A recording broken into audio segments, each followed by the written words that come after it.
Rewriting your story, the power of resilience in a world that tries to define you. Welcome to the soft girl era, where we drop the titanium cape, slip into our softness, and still run the world. I'm thrilled to be here today sharing insights from my recent conversation with Shana Moses, a truly extraordinary woman whose wisdom on resilience and self redefinition has transformed countless lives. When I tell you this woman is revolutionary, I mean it with every fiber of my being. Shana doesn't just talk about empowerment, she embodies it, breathes it into rooms where hope has grown thin, and plants it like seeds in communities that society has tried to write off. Her work in helping women reclaim their narratives has created ripples of change that extend far beyond individual healing. She's literally reshaping how we understand strength itself. In a world obsessed with unbreakable women, Shana dares to celebrate the broken places, the very cracks that let our light shine through. Have you ever felt like your past was a sentence rather than a chapter? Like the hardest moments of your life were somehow meant to define your entire existence? I used to think that way too. I used to believe scars were permanent markers of damage. But what if they're actually evidence of healing? What if the very things that tried to break you are secretly building something extraordinary within you? When I sat down with Shana Moses, she shared something that stopped me in my tracks. Your wounds become wisdom when you're brave enough to examine them in the light. That's the journey we're exploring today. How to transform your past into power, your struggles into strength, and your story into a source of liberation. The truth is, we're living in a world that loves to put people in boxes, to say this is who you are based on what happened to you. But that's a lie, a dangerous, insidious lie that keeps too many brilliant souls playing small. During our conversation, Shanna emphasized that your past does not define your future. You can overcome anything, no matter what you've experienced or how many setbacks you face. It's never too late to heal, grow, and move forward. This isn't just feel good talk, it's the lived reality of women who've walked through fire and emerged not just intact but illuminated. Take Tashana Burrell, founder of Girl Possess It. When I learned about her journey during my research with Shauna, I was struck by how familiar her challenges felt. As a Black female entrepreneur, Tashana faced the triple threat that many of us know too well: limited resources, suffocating societal expectations, and that persistent inner voice of doubt asking, who do you think you are? But here's where her story takes a powerful turn. Instead of letting those obstacles define her ceiling, she used them as the foundation for her floor. Tashana built a community centered on three pillars: inheritance, honoring the legacy of those who came before us; embodiment, living authentically in our truth; and destiny, taking purpose driven action despite fear. With minimal external support, but unshakable faith in her vision, she established herself as a revolutionary speaker and created programs that have guided countless women from doubt to confidence. Her impact extends beyond individual success stories to shifting broader narratives about what Black professional women can achieve and become. As Shana Moses pointed out in our interview, when one woman decides her past won't dictate her future, she creates a permission slip for everyone around her to do the same. This brings me to the second key insight from our conversation. Resilience isn't something you're simply born with. It's developed by facing hardships head on and refusing to give up, even when life feels like a constant roller coaster. I love how Shauna puts it. Resilience is a muscle that grows stronger each time you choose to get back up when life knocks you down. The Limitless Love Collective exemplifies this truth beautifully.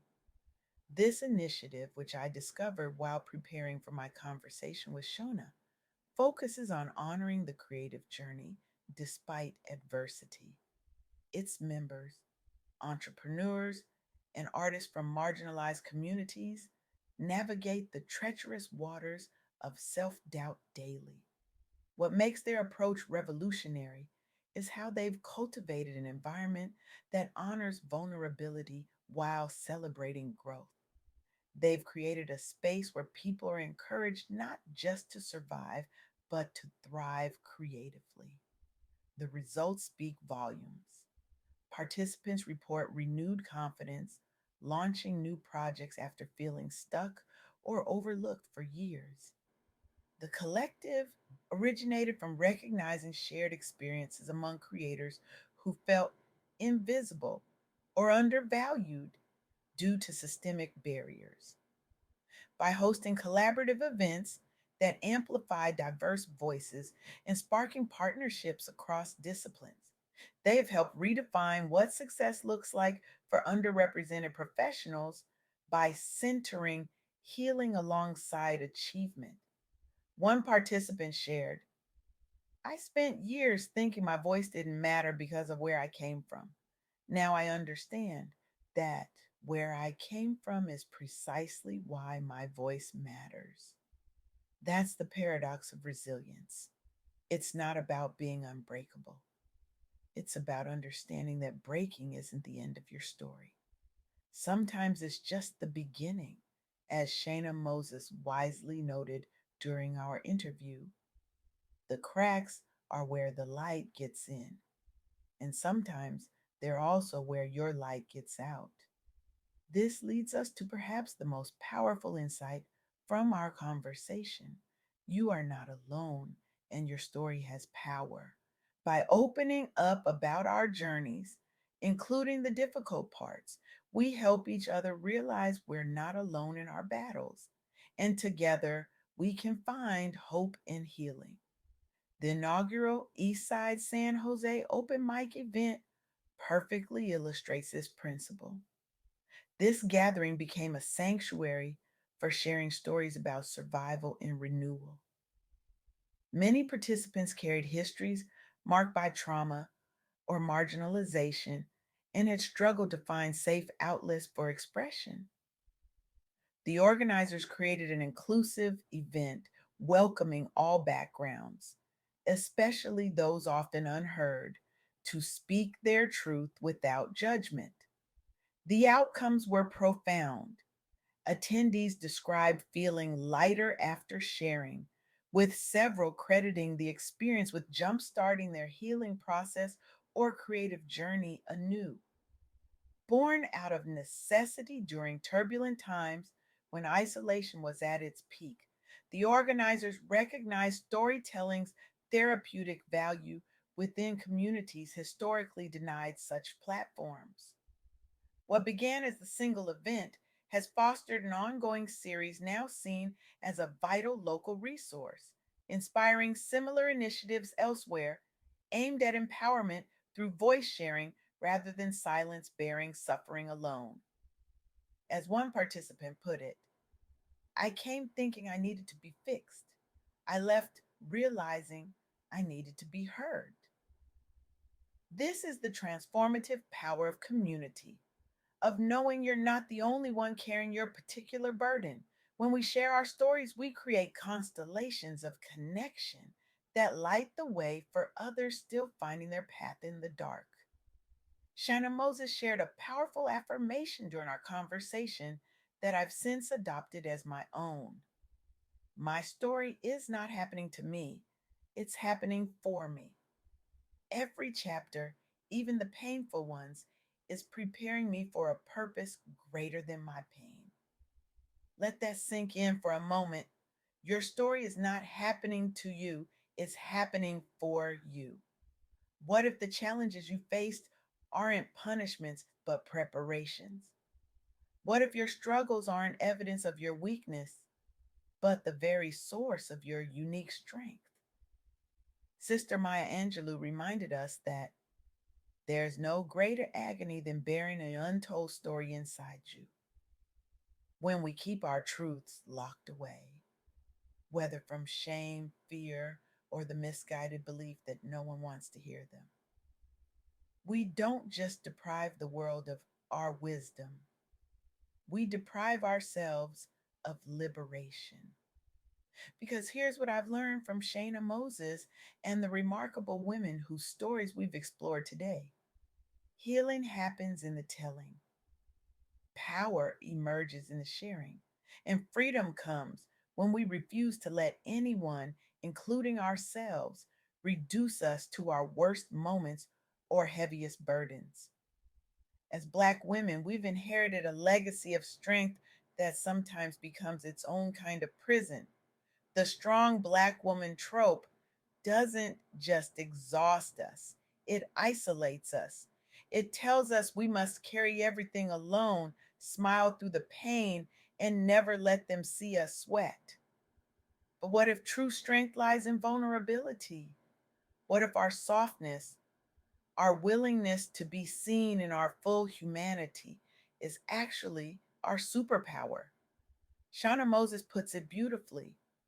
The world doesn't need more women pretending to be okay. It needs more women brave enough to show what healing actually looks like.